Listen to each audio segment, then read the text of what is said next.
Welcome, everyone. Thank you for joining us today for the Focus Trade Mission call for Mexico. We are going to go ahead and get started here.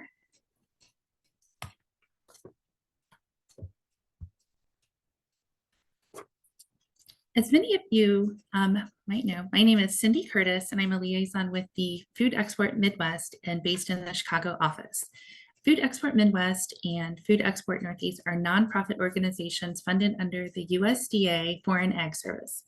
We promote the export of Midwest and Northeast food and agricultural products. We do so by offering export education, global connections, export strategies, and marketing financial assistance.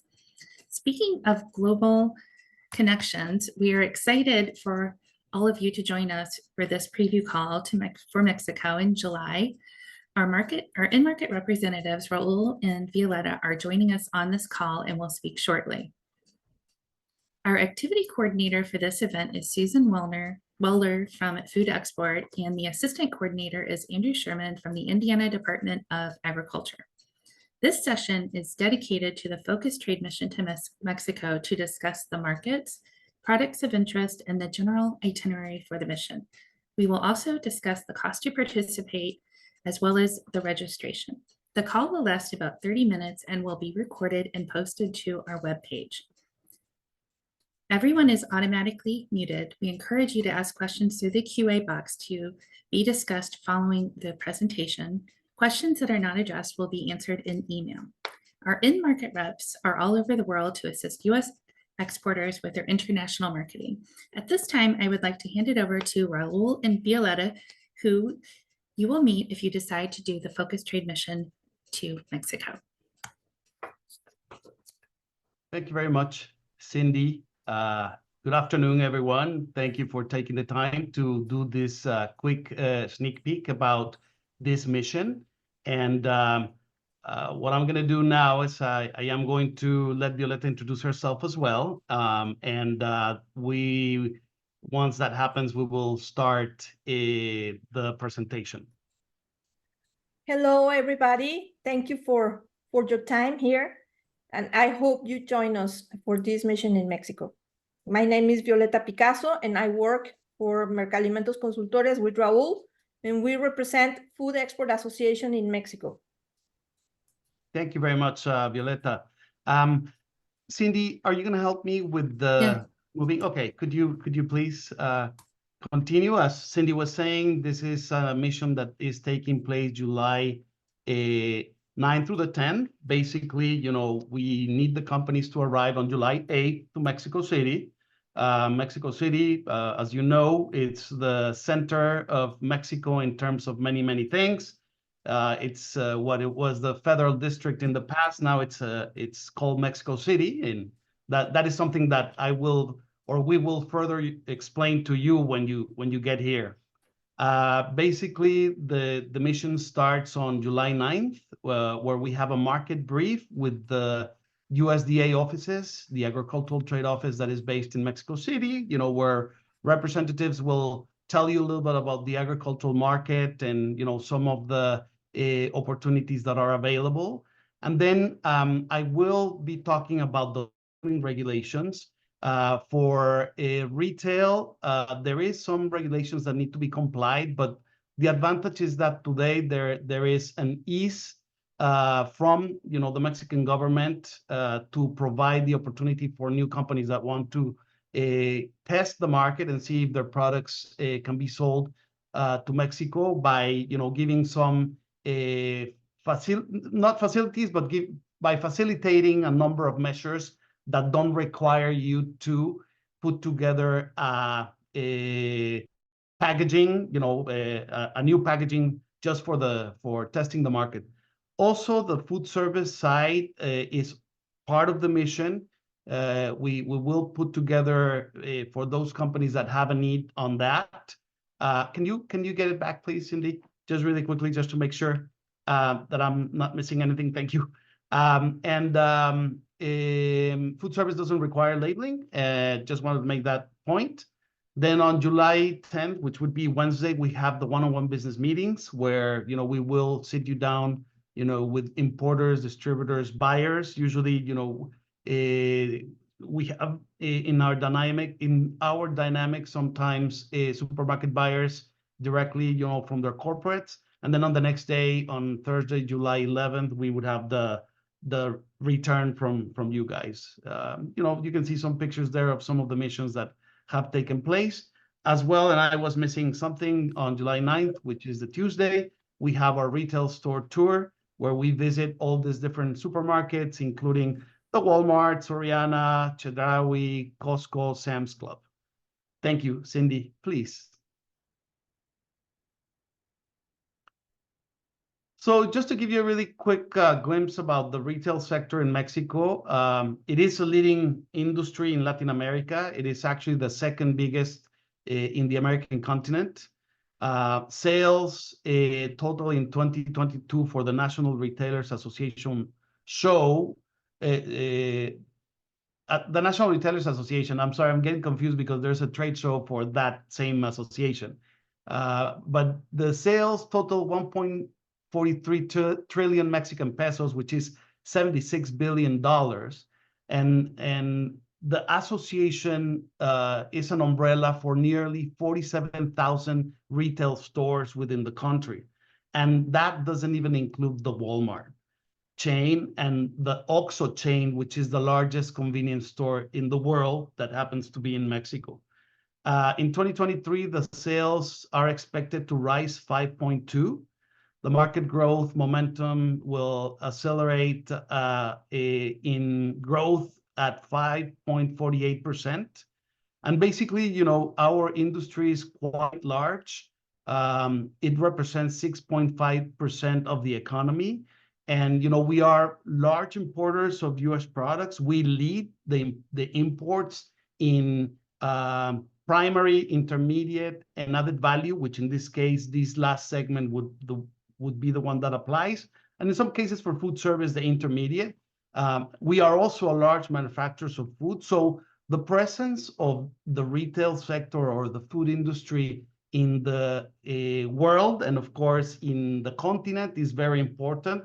We are the second largest producer of food products in Latin America after Brazil. So that gives you an idea the importance that the retail and the food service sector are as important. Of course, we have to feed 130 million people. So that is what's needed. And then around 30% of our population somehow have the purchasing power in different levels and in different types of needs that they have to buy imported goods. So in the third quarter of 2022, the sector registered in the GDP $299 billion. So as you can see, it's quite large. Cindy, please. So some of the products that have opportunities in Mexico, basically, as you can see in this list, it's huge. There is opportunities for a lot of products.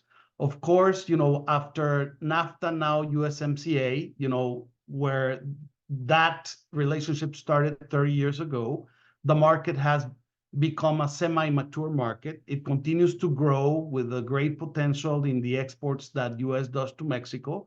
But of course, it's a competitive market.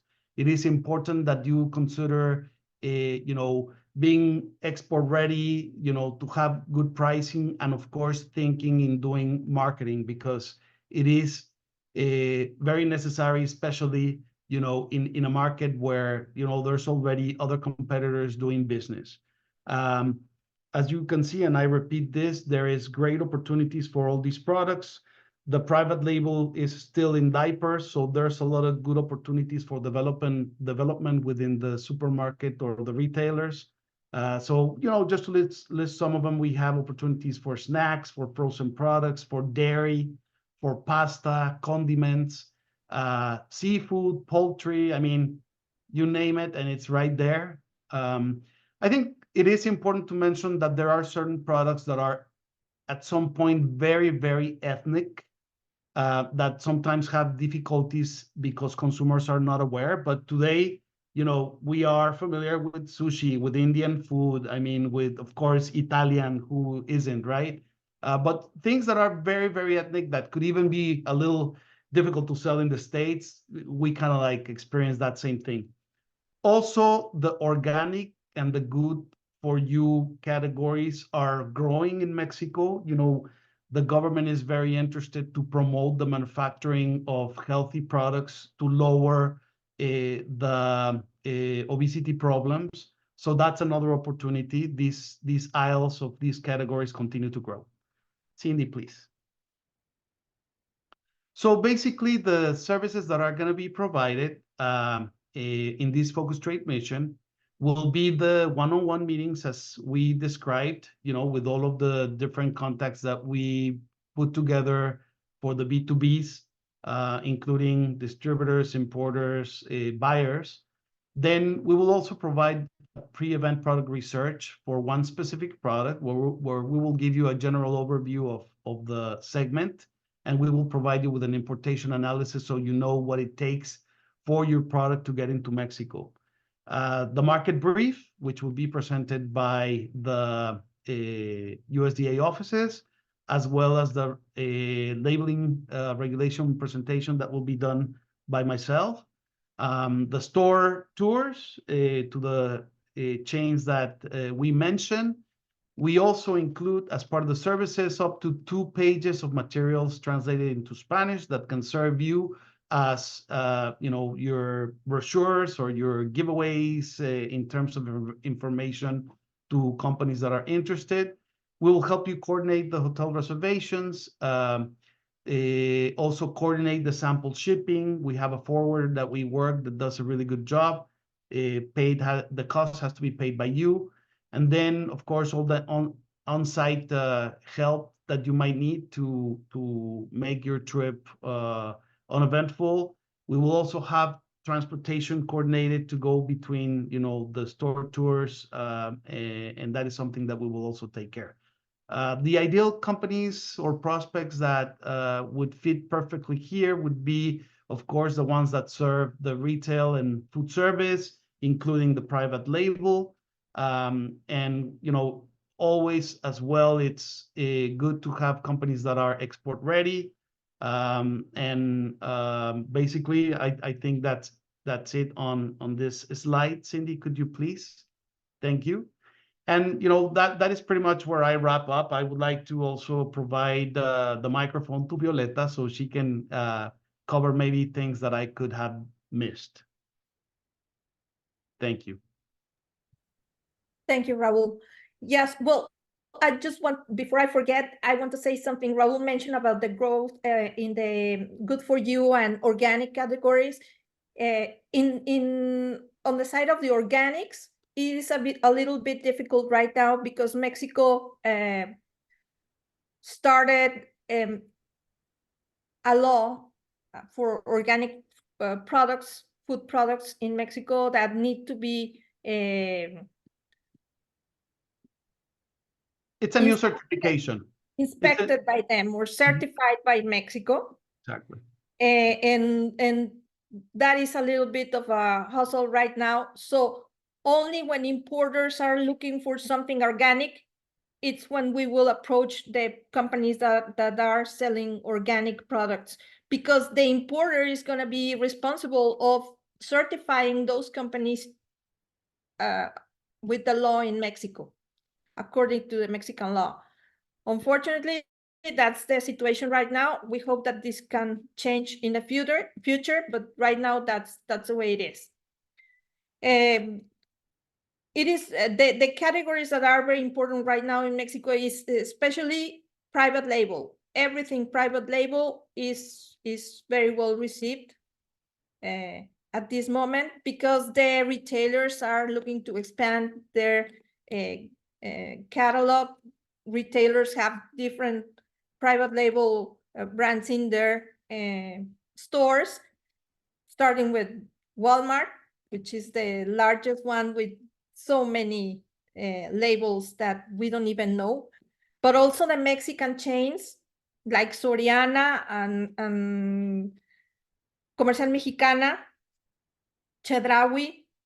They also have a lot of private label brands in the stores now. So they are constantly developing those new brands with new products.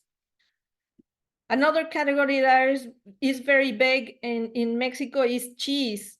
Cheese is always sought in Mexico, so that is important too. And well, everything else, I think that Raul covered it. Thank you. Anything else, Raul? No, I think, just to make it a really quick brief, I'm done. Thank you.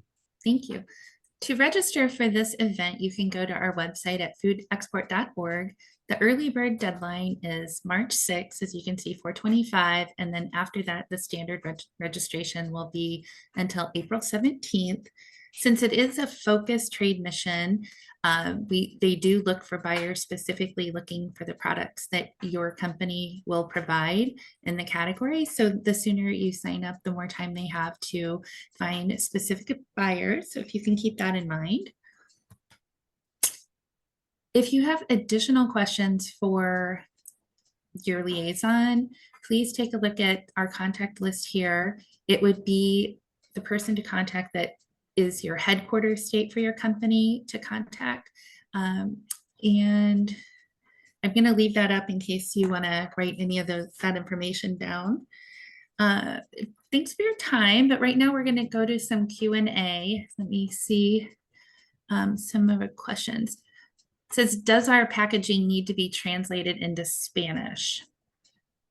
Well, thank you, Cindy. Not necessarily. You do have to comply specifically for the retail sector with some Spanish labeling because there is a regulation. However, stickering is possible, and usually this responsibility is taken by the importer. They know their way around. So the only thing you have to do is pretty much deliver your product at the border with your US labeling to begin with. What we see from companies that start to establish a brand and a growth, that's when they take the decision to put together a bilingual labeling, because the English is still an appealing quality for US products that consumers like. And in order to do the compliance and also still have that marketing twist, bilingual is possible, and it is also recommended. I'm sorry, Foodservice does not need to comply with the labeling regulations. We do recommend that when products are not easily identifiable, that you at least in the packaging put, what is the product, what is the shelf life, how to handle it. But other than that, there is no requirements, no specifics. Another one is, can you help coordinate sample of refrigerated cheeses? Yes, we can do that. As we mentioned before, there is a supplier of this service. It's a forwarder that is based in Laredo, Texas. They're not that cheap, but it is very understandable because they have a door-to-door service, and basically the only thing you have to provide is an invoice. Usually, the Mexican laws have very strict requirements for labeling for samples. I'm sorry, and the problem is that if you're going to send samples to one of your clients, one of the requirements is that you have to mutilate the packaging and write samples on it. So sometimes that's not very appealing. If you want that if you want to go around that and handle the import as if you were importing any amount, it is very difficult. You have to supply with all the certificates, with pretty much everything. So this is where the service is worthwhile, the cost, and very happy to provide that information if someone needs it. Okay. This is a two-part question. Do you publish a list of the chains, groups of stores in Mexico? Also, Mexico key distributor list? Well, we don't publish that because on the dynamics that we have with food export, there is a number of services where food export can possibly offer this information, and it would have to be by signing up directly. I would recommend you to contact your liaison to find out a little bit more about that. Okay. Another one, we do breadings and seasonings. Do buyers like to taste samples at one-on-one meetings? Yes, I think you know, as you know, the likes come from the eyes and from the taste buds. So if you have something unique that you might want to show, we recommend that as well. And if preparation is not such a problem, I think it would be a wise thing to do. And what, I have no more open questions. Does anyone else have any questions? Actually, I have one more. What percentage of the attendees are retailers and distributors? Well, that's something that we can't answer really. It is on a yearly basis, a different dynamic. Sometimes we have very aggressive chains wanting to meet with our mission, sometimes not as aggressive. So this changes the dynamics of who will be present. But I can tell you that maybe the majority of the participants are importer distributors. So maybe let's say that we can have a 75-25% mix. So another question is, do we get profiles of retailers specifically so we know which items they are looking for? Right. Once you sign up and you become a participant, that is part of the dynamic where you will get this information with your market brief. Any other questions?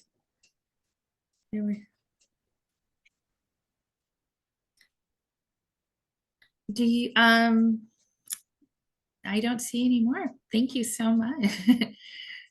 I'll give one more second if anyone wants to add anything, but thank you so much for the presentation. Excited for this mission and hope if anyone has any additional questions, please contact your liaisons and we will, I'm sure, talk with you soon again, Raul and Violeta. Thank you.